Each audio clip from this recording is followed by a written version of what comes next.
तो इस एडिटोरियल में हम लोग समझेंगे कि इलेक्ट्रिक पैसेंजर कार इंडिया में कहाँ तक प्रमोट हुआ है, हमें कहाँ कहाँ ध्यान देना होगा।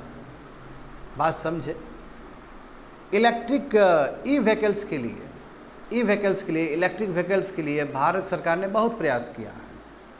सही बात है। FAME 1, FAME 2, PM E drive, PM E bus Sewa, तो कोशिश तो लगातार जारी है भारत सरकार का भी।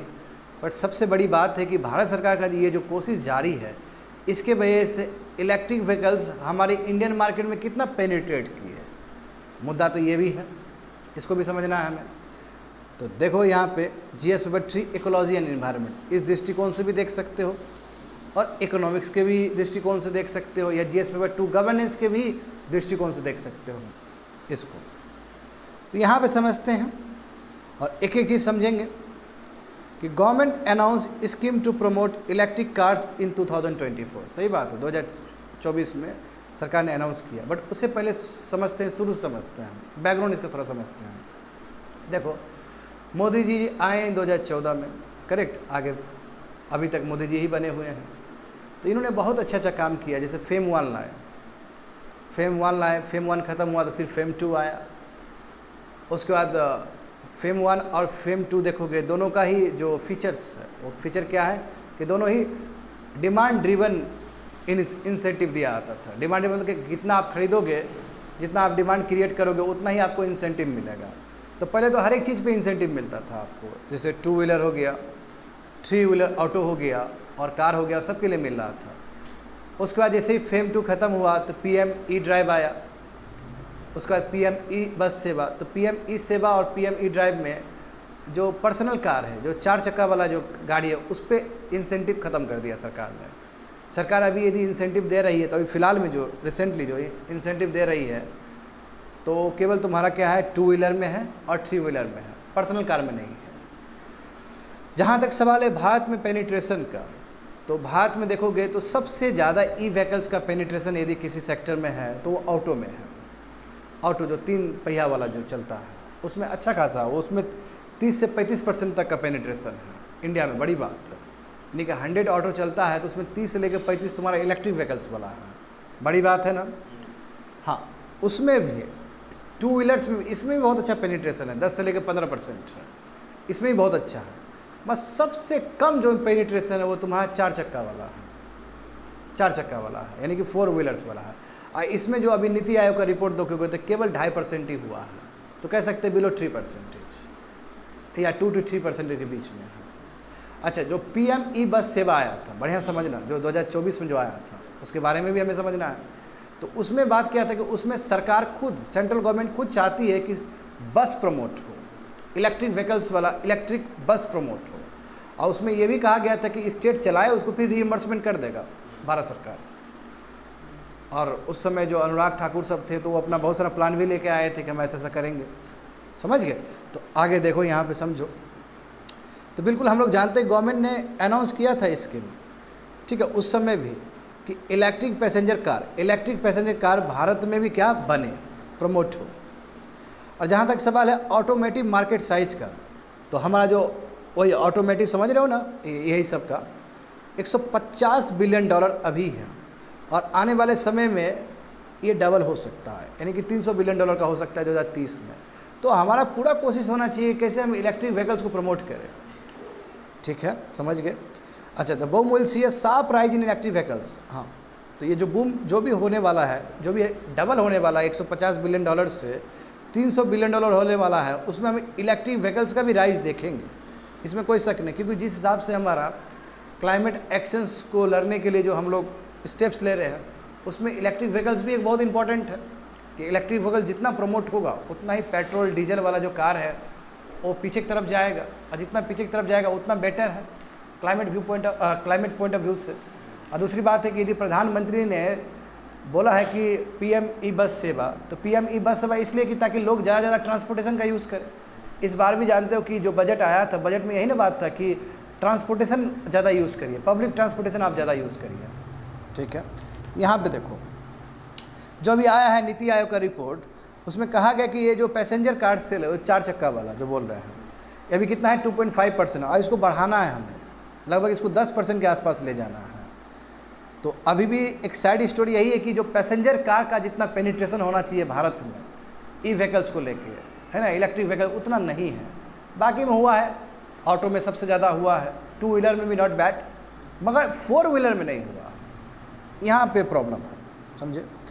आगे देखो, तो what are the modalities of the scheme का मोडालिटीज़ क्या है। तो अभी जानते हो टेस्ला, सब टेस्ला कहा गया ना कि यदि आप भारत में खोल सकते हो, बिल्कुल आप मैन्युफैक्चरिंग हाउस खोलो, बट उसके लिए आपको कुछ कंडीशंस है ना, तो वही कंडीशंस के बारे में बताया जाएगा। देखो बढ़िया समझना, एक एक चीज़ समझने वाला चीज़ है ये। इन्वेस्टर देखो, अब यहाँ पे क्या है कि अभी नॉर्मली बच्चे लोग बढ़िया समझना, अभी नॉर्मली कोई मान लो कंपनी बाहर से इंपोर्ट करता है, कोई कार इंपोर्ट करता है, तो 70% से लेके 120% तक उसका इंपोर्ट ड्यूटी लगता है। ये रेंज है अलग अलग कार का, 70% से लेके 120-130 तक रेंज है। मैं इसमें कहा गया कि कोई इन्वेस्टर यदि मान लो कि $35,000 का, 35,000 का मतलब होता है इंडियन रुपीज़ में देखोगे तो वही 30 लाख के आसपास हो जाएगा, 20 और 30 लाख के आसपास हो जाएगा, समझे ना। यदि इतना अमाउंट का मंगवाता है तो ठीक है, उसको हम क्या कर सकते हैं, 20% इंपोर्ट ड्यूटी उसको घटा के 15% कर सकते हैं। But there is a condition, some condition. देखो अभी कितना 110 कंडीशन बोला है, 110% तक, कहीं कहीं तो 120% भी है इंपोर्ट ड्यूटी कार के ऊपर। बनाया हुआ कार बच्चे लोग, जैसे टेस्ला का बनाया हुआ कार है, टेस्ला भी तो दुनिया में सेकंड है रैंक, अभी तो BYD निकल गया, वो अलग विषय है। तो अब सोचो कि अब इन लोगों को मंगवाने में, कितना लग रहा है, 110 लग रहा है, 120 इंपोर्ट ड्यूटी देना पड़ रहा है, इतना ज़्यादा। मगर यदि ये लोग ठीक से क्राइटेरिया फॉलो करेगा तो केवल 15% ही कस्टम ड्यूटी लगाएगा, समझा। और कितना मंगवा सकते हैं, maximum 8,000 cars per year import करवा सकते हैं, अब मात्र 15% के उसमें इंपोर्ट ड्यूटी में। शर्त क्या है, शर्त ये है कि कम से कम मिनिमम जो इन्वेस्टमेंट होना चाहिए भारत में वो कितना होना चाहिए, 4,150 करोड़ होना चाहिए इंडिया में। यदि कोई कंपनी इतना इन्वेस्ट करता है तब जाकर वो आराम से अपना कंपनी का कार मंगवा सकता है इंडिया में। और कितना इंपोर्ट ड्यूटी लगेगा, केवल 15% इंपोर्ट ड्यूटी लगेगा।